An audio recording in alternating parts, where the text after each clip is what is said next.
اور اب آپ کو براہ راست لیے چلیں گے امیر جماعت اسلامی کراچی حافظ نعیم الرحمان اس وقت میڈیا سے گفتگو کر رہے ہیں.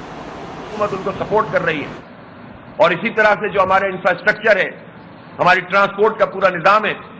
اب مہینہ بھر ہو گیا تقریباً بسوں کے آئے ہوئے، کئی بسیں نظر آتی ہیں آپ کو؟ کہیں دیکھا آپ نے کہ پراپر روٹ کے اوپر یہ بسیں چل رہی ہوں؟ کبھی اس کا فلیگ مارچ کراتے ہیں، کبھی جو ہے وہ اس کی تصویریں کھنچواتے ہیں، کبھی سوشل میڈیا پہ چلاتے ہیں. اور 14 سال میں آپ 200 بسیں لائیں. آپ تو پہلے ہمارے 350 بسوں کا حساب دیں جو گرین بسوں کی صورت میں نعمت اللہ خان لائے تھے، وہ کہاں ہیں؟ تو اس لیے یہ کراچی کے ساتھ اتنی بڑی زیادتی یہ قابل قبول نہیں.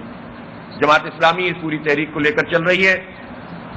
17 تاریخ کو ہمارا ایک بہت بڑا جنرل ورکرز کنونشن ہوگا انشاءاللہ تعالی، جس میں ہم بلدیاتی انتخابات کی جو ہم نے تیاری کی ہے اور جو ہمارے نمائندے اس وقت نامینیشن فائل کر رہے ہیں، ہم اس کے لحاظ سے ایک بھرپور لائے عمل اس میں اپنے تمام ہمدردوں کو، کراچی کے شہریوں کو اور اپنے ورکرز کو دیں گے.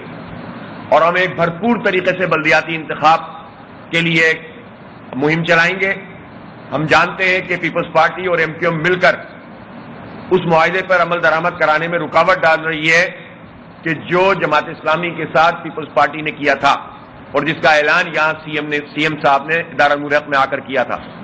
جب ترمیمیں موجود ہیں تو پہلے مرحلے پر ان تمام ترامیم کو اسمبلی سے پاس کیا جائے اور پھر اس کے بعد آئین کی آرٹیکل 140A کے مطابق تمام چیزوں کے لیے جو کمیٹی کام کر رہی ہے وہ کام کرتی رہے.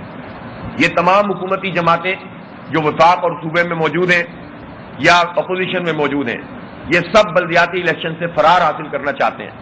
کوئی کورٹ میں گیا ہوا ہے، کوئی اعلانات کر رہا ہے، کوئی مطالبات کر رہا ہے. وہ کہتے ہیں کہ چونکہ اختیارات نہیں دیے گئے اس لیے انتخاب نہیں ہو سکتا. تو انتخاب کو کہتے ہیں اس لیے نہیں ہو سکتا کہ اختیارات نہیں دیے گئے اور اختیارات کو ڈیلے کرتے چلے جا رہے ہیں. اس کے لیے یہ لوگ کام نہیں کر رہے، جان بوجھ کر ڈیلے کر رہے ہیں. تو پیپلز پارٹی، ایم کیو ایم، پی ٹی آئی اور جتنی بھی یہ حکومتی نون لیگ، یہ سب چاہتے ہیں کہ سندھ میں بلدیاتی انتخابات نہ ہوں. جماعت اسلامی کا بہت واضح موقف ہے کہ اپنے وقت پر یہ انتخابات ہونے چاہیے، لیکن الیکشن کمیشن نے جو ووٹر لسٹ اس وقت اس کے چکر میں پورے کراچی کے عوام کو ڈالا ہوا ہے، وہ بدترین صورتحال ہے. دو لسٹیں ایک ساتھ چل رہی ہیں. وہ کرمنل تھا، مجرمانہ فیصلہ تھا. ایسی بارودی سرنگیں، اور ہمیں ایک سینئر بیوروکریٹ نے یہ بتایا کہ جب ان کو یہ پتا چل گیا کہ یہ عدم اعتماد کامیاب ہونے لگی ہے ان کے خلاف، تو انہوں نے 10 روپے پیٹرول سستا کر دیا، جو کہ نہ کہ IMF کے معاہدے کی خلاف ورزی تھی، بلکہ اس 10 روپے کو سستا کرنے کے لیے قومی خزانے میں پیسہ موجود نہیں تھا. یہ انہوں نے کیا یہ، اور انہوں نے یہ سمجھتے بوجھتے ہوئے کیا کہ اگر میں یہ کر جاؤں گا تو آئندہ آنے والی جو حکومت ہوگی وہ پھنس جائے گی. تو ہمارے لیے بڑا آسان تھا، ہم آتے، ہم سمری دکھاتے، اور بائی دا وے اس 10 روپے کی جو سستا کیا تھا اس کے اوپر کوئی کابینہ کا اور ECC کا اپروول نہیں تھی.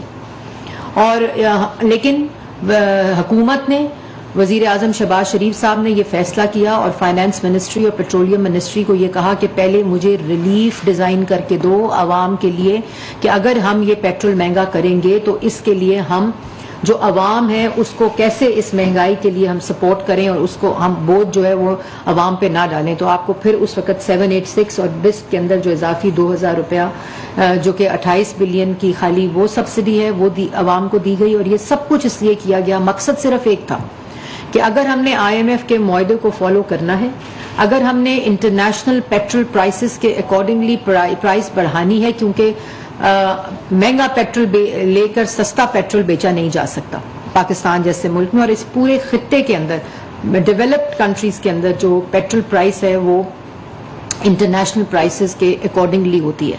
ہمارے ملک میں وہ مہنگا خرید کے سستا بیچا جا رہا ہے. اور اگر ہم نے یہ کرنا ہے تو اس کے پیچھے پورا ایک ریلیف پیکج عوام کے لیے، جس میں پیٹرول، ڈیزل، آٹا، چینی، گھی کی مد میں اور یوٹیلیٹی سٹورز کے اوپر ضروری اشیاء جو ہیں ان تمام پیکیجز کو انکلوڈ کیا گیا ہے. اور یہی وہ وجہ ہے کہ اس کے ساتھ ساتھ اگر مہنگائی بڑھ رہی ہے، اگر بوجھ بڑھ رہا ہے عوام کے اوپر، تو اس ریلیف کے ذریعے وہ بوجھ بھی کم کیا جا سکے. اور ابھی میں نے جیسے پہلے کہا کہ یہ ابھی ان چیزوں میں یہ فیصلے ہوئے ہیں. انشاءاللہ جو اگلے فیصلے ہیں اس سے بھی میں آپ کو آگاہ کرتی رہوں گی.